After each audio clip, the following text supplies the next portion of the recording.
What's up, my friends?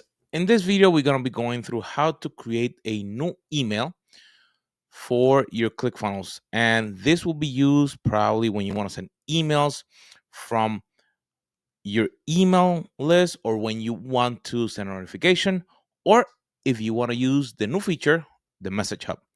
So you come into your ClickFunnels account, you click Marketing and Marketing Settings, and then you just go here to the Add Email Address.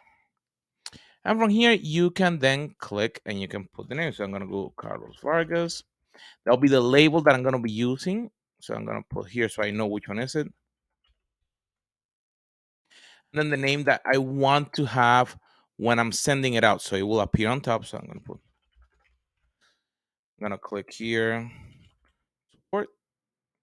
I'm going to click the domain where I want that to be. So I'm going to put that one on my domain. And then I click add email.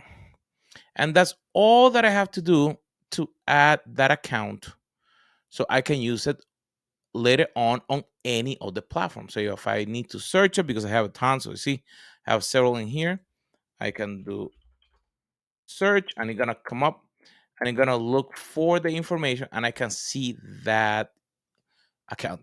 So my friends, hope this has been helpful. If you have any questions, please let me know.